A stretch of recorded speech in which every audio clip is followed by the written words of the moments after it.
గమనించాలి. నీతిమంతులకు, పరిశుద్ధులకు, యథార్థవంతులకు, దేవుని బిడ్డలకు దేవుడిచ్చే గొప్ప బహుమతి ఏమిటి అని అంటే అది పరలోక రాజ్యం, శ్రేష్టమైన పరలోక రాజ్యం, నిత్యము సంతోషముతో సమాధానంతో ఉండే పరలోక రాజ్యం, ఆకలి దప్పిక లేని పరలోక రాజ్యం, దేవుని యొక్క సన్నిధిలో యుగయుగాలు ఆనందంగా గడిపే పరలోక రాజ్యాన్ని, శ్రేష్టమైన బహుమతిని దేవుడిస్తారండి.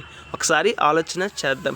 చాలామంది వ్యక్తులు నీతిగా జీవిస్తూ, పరిశుద్ధంగా జీవిస్తూ, దేవుడు మెచ్చిన జీవితాన్ని జీవిస్తూ, కష్టాలు పొందుకుంటూ కూడా దేవుణ్ణి కలిగి జీవిస్తూ అంటుంటారు, నాకేంటి లాభం, నాకేంటి ఫలితం, నాకేంటి బహుమతి అని. అయితే దేవుడు చెప్తున్న మాట, నీతిమంతులకు, పరిశుద్ధులకు, దేవుని బిడ్డలకు, యథార్థంగా జీవించే వారికి దేవుడు గొప్ప బహుమతిని అనగా శ్రేష్టమైన పరలోక రాజ్యాన్ని బహుమతిగా ఇస్తారు. కాబట్టి పరలోక రాజ్యం మన కొరకు దాచి ఉంచి ఉంది అన్న సత్యాన్ని గుర్తిద్దాం. ఈ లోకంలో ఎన్ని కష్టాలు వచ్చినా, ఎన్ని బాధలు వచ్చినా, ఎన్ని ఇబ్బందులు వచ్చినా, ఎన్ని కష్టాలు గుండా వెళ్తున్నా సరే పరిశుద్ధంగా జీవిద్దాం, నీతిగా జీవిద్దాం, యథార్థంగా జీవిద్దాం, రక్షణ మారు మనసును కాపాడుకుందాం, మంచి సాక్ష్యాన్ని కలిగి జీవిద్దాం. రేపటి దినాన శ్రేష్టమైన పరలోక రాజ్యాన్ని పొందుకుందాం. May God bless you.